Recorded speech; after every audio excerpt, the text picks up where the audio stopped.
Close your eyes and let your mind drift back to the late 90s. You're sitting cross-legged on the floor, the glow of a Game Boy screen illuminating your face in the dim light of your bedroom. Your fingers grip the device tighter as text appears on that tiny monochrome screen. 3 words that still make your blood pressure rise after all these years. Smell ya later. Blue Oak, Gary, the rival. Whatever name you gave him in those quiet moments when you first started your journey from Pallet Town, the feeling remains the same. Pure, distilled frustration wrapped in 16-bit smugness. And here's the thing that might surprise you as you settle into this gentle exploration of gaming history. Game Freak appears to have wanted it that way. The patterns in his encounters, the craft of his dialogue, and the timing of every battle suggest a methodical approach to making you despise this kid with the spiky brown hair and the infuriating grin. But the fascinating part isn't just that players ended up hating him. It's how the game mechanics accomplished it, and why defeating him felt so monumentally satisfying. Let's drift back to the beginning of Pokémon Red and Blue's development, somewhere in the early 1990s. Game Freak was a small team working with the limited hardware of the original Game Boy, and they needed to create a narrative drive that would keep players engaged across dozens of hours. The main story lacked a traditional villain in the sense of other RPGs. Team Rocket existed, certainly, but they were more of an intermittent nuisance than a persistent threat.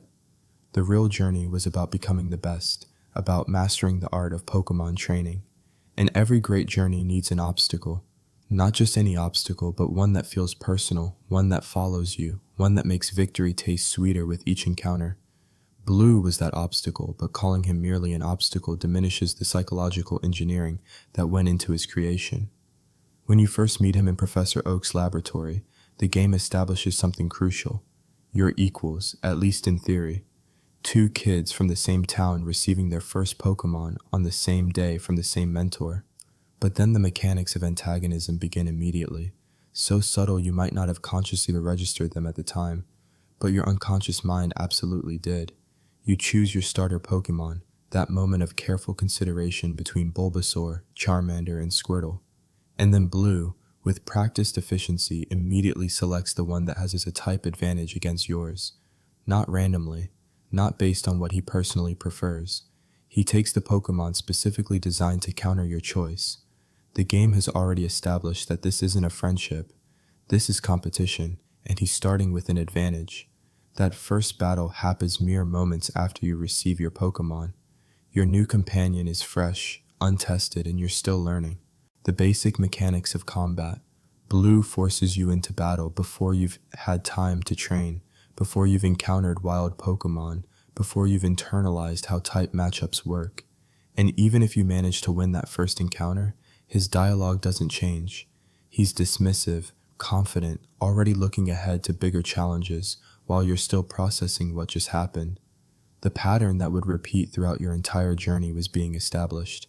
Blue isn't just strong, he's always one step ahead, always where you're going before you get there, always positioned to knock you down right when you think you've made progress. The timing of Blue's appearances throughout the game reveals what appears to be a deliberate design choice, though Game Freak hasn't explicitly confirmed the reasoning behind every placement. Blue doesn't appear randomly. His encounters seem strategically positioned at moments when players might be vulnerable. You've just emerged from Mount Moon after battling through dozens of trainers in Wild Zubat, your team likely battered and low on resources. Blue appears, fresh and ready. You've navigated the confusion of Lavender Tower's ghost-type Pokémon, your psyche rattled by the eerie music and unsettling atmosphere. Blue shows up to challenge you. You're aboard the SS Anne, having just battled your way through a cruise ship full of trainers. Blue corners you before you can reach the next Pokémon Center.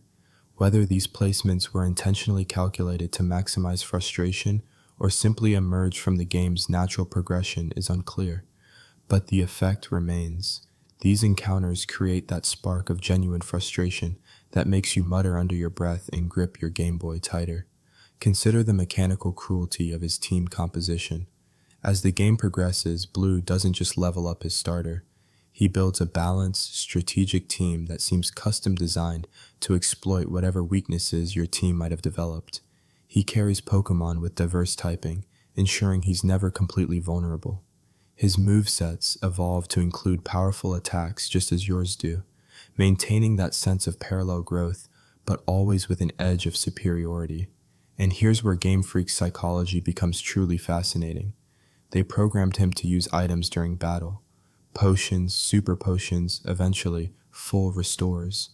While many players at the time didn't do this, Blue does, extending fights and creating additional opportunities for his Pokémon to turn the tide.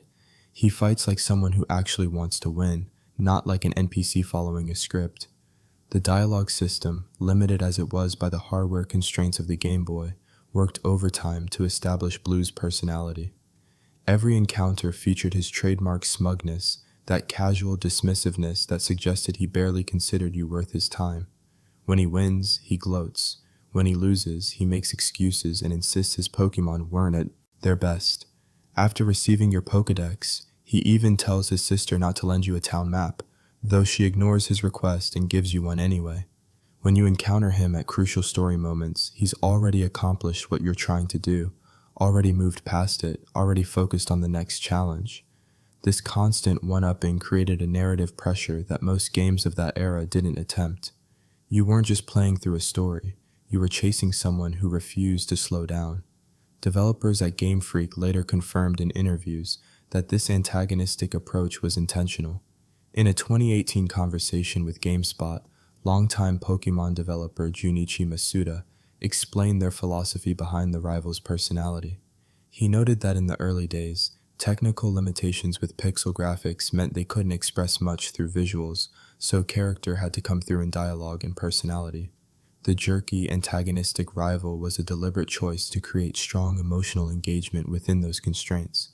While Masuda didn't explicitly state they wanted children to feel satisfaction from defeating Blue, the design choices suggest this was part of the intended effect.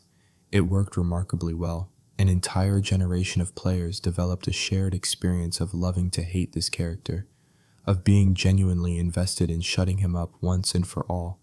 But Blue's design went deeper than just being annoying. He represented something psychologically sophisticated for a children's game.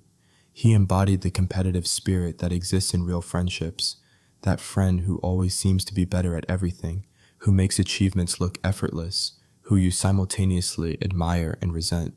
Game Freak understood that rivalry isn't just about conflict. It's about parallel journeys, about two people pushing each other to improve even as they compete. Blue wasn't trying to stop you from becoming Pokémon champion. He was trying to become champion himself, and you just happened to be traveling the same path. This made him feel more real than a straightforward villain ever could. The geography of Kanto itself participated in this psychological warfare. You'd arrive at a town, excited to explore, ready to challenge the gym, but the townspeople would already be talking about another trainer who came through recently, someone impressive, someone who defeated the gym leader with ease. That trainer, of course, was Blue. He'd marked the territory before you got there, leaving behind a reputation you had to live up to or surpass. Even when he wasn't physically present, his shadow loomed over your journey. This environmental storytelling, subtle but persistent, meant you could never truly escape the rivalry, even during peaceful moments of exploration or training. The game's structure ensured you'd face Blue at 7 specific points before the championship battle, each encounter carefully designed to mark your progress. Through the story, Oak's Lab Route 22, Cerulean City, the SS Anne, Pokémon Tower, Sylph Co., and finally Route 22 again before the Pokémon League. 7 battles that charted your growth as a trainer. 7 moments where the game stopped your forward momentum and forced you to prove yourself against your mirror image. And each time, Blue's team was slightly more evolved, slightly more threatening, slightly more representative of where the metagame was heading. When you finally defeated the Elite Four, after hours of preparation and countless battles, the game delivered its masterstroke. You walk into the champion's room expecting to face Lance or one of the other Elite Four members as the final boss. Instead, you find Blue. He got there first. He beat the Elite Four before you. He's already the champion. All your preparation, all your training, and he still managed to stay one step ahead. This revelation, delivered in simple text on that small screen, carried an emotional weight that many modern games with full voice acting and cinematic cutscenes struggle to match. You weren't just battling for the championship, you were battling for validation, for proof that all those times he dismissed you, all those times he was ahead, all those smellulators were wrong. The battle itself represented everything the game had been building toward. Blue's team in that champion fight was powerful, diverse, and perfectly balanced. His starter Pokémon had reached its final evolution and stood at a formidable level. His supporting team included some of the strongest Pokémon available in the Kanto region. This wasn't a pushover fight. This was a legitimate challenge that required strategy, type knowledge, and often a bit of luck. And when you finally landed that finishing blow, when his last Pokémon fainted and the screen faded to black, something remarkable happened. Professor Oak arrived, and what he said next was devastating in its simplicity. He congratulated you, certainly, but then he turned to Blue and delivered a critique that cut to the core of the entire game's philosophy. In the actual dialogue, Oak tells Blue he's disappointed, that Blue has forgotten to treat his Pokémon with trust and love. The exact wording varies slightly between versions, but the message remains consistent. Blue lost not just because of strategy, but because of his approach to training. In that moment, every frustration you'd felt throughout your journey was validated. Every time Blue dismissed you, every time he seemed to value power over friendship, every arrogant comment suddenly became part of a larger narrative about what it truly meant to be a Pokémon trainer. You didn't just win through superior strategy or higher levels. The game suggested you won because you represented a better philosophy, a healthier relationship with your companions. This speech from Oak appears to serve multiple narrative purposes. It provides closure, certainly, but it also recontextualizes every encounter you'd had with Blue throughout the game. The dialogue suggests that his constant need to be ahead, his dismissive attitude, his focus on winning at all costs were symptoms of a fundamental misunderstanding about the nature of the journey you were both on. And in later generations, when Blue appears as the Viridian City gym leader, in gold, silver, and crystal, players can see the results of this lesson. He's matured, become more thoughtful, less concerned with proving his superiority. The rivalry that defined your first journey seems to have transformed him into someone better, someone who learned from defeat. The cultural impact of Blue's character design rippled through not just Pokémon, but gaming as a whole. He established a template for rivals that the series would iterate on for decades. But interestingly, Game Freak gradually moved away from the antagonistic rival archetype in subsequent generations. Characters like Silver and Gold and Silver represented the peak of antagonistic rivals, actually stealing his starter Pokémon and showing genuine contempt for weakness. But by the time of Ruby and Sapphire, the rivals had become friendlier, more supportive. Brendan and May cheered you on rather than tearing you down. This trend continued through subsequent generations, with rivals becoming increasingly cordial, helpful, even healing your Pokémon between battles. In that same GameSpot interview from 2018, Masuda explained this shift in more detail. He noted that with improved graphics and more expressive character models, making a rival genuinely mean would leave a much stronger, potentially harsher impression on players. The antagonistic approach that worked on the Game Boy, where characters were small sprites with limited animation, might feel too harsh in 3 dimensions with detailed facial expressions. He also mentioned his personal observation that people with antagonistic personalities might not be as accepted by players in modern times as they were back then. Game Freak also made a conscious effort to broaden Pokémon's appeal, to make the games feel welcoming rather than confrontational. But the fanbase reaction to this change was decidedly mixed. Many players, particularly those who grew up with Blue, expressed nostalgia for that edge, for rivals who felt like genuine obstacles rather than cheerleaders. Blue's anime counterpart, Gary Oak, brought the character to an even wider audience and cemented certain aspects of his personality in popular culture. The anime exaggerated his cockiness, gave him a convertible and a squad of cheerleaders, made him even more of a show-off than his game counterpart, but it also humanized him over time, showing his genuine talent as a trainer, his complicated relationship with his grandfather, his eventual decision to follow in Professor Oak's footsteps and become a researcher rather than remaining focused solely on being the strongest.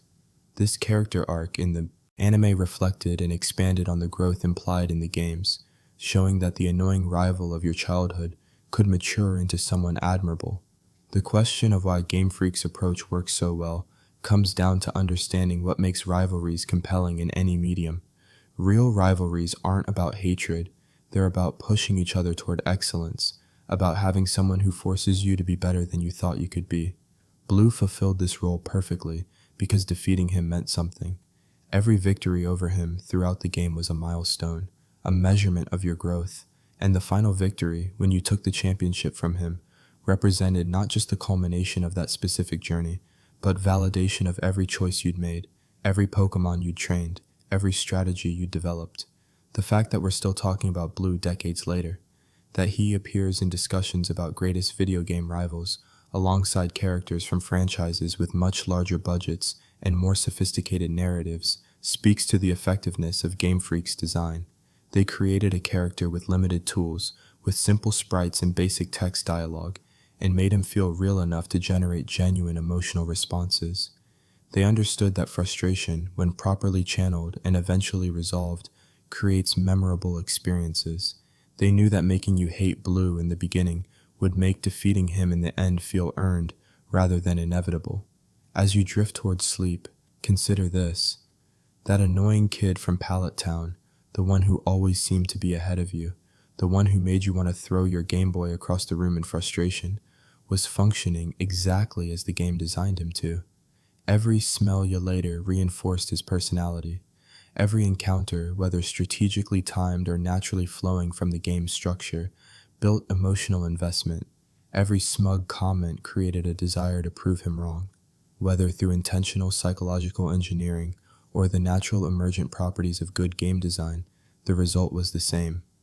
Players were motivated to beat him so that defeating him would feel like one of the greatest gaming achievements of their childhood.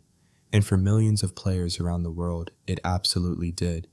If you enjoyed this gentle exploration of Pokémon's most memorable rival and the psychology behind his design, please consider liking this video and subscribing to Boring Facts. We create content designed to help you drift peacefully towards sleep while learning fascinating details about gaming, movies, and pop culture. Let the soft glow of knowledge carry you into dreams, where perhaps you'll find yourself back in Kanto, ready to choose your starter one more time, ready to face that familiar rival and all the carefully crafted frustration he represents. Sweet dreams, trainers.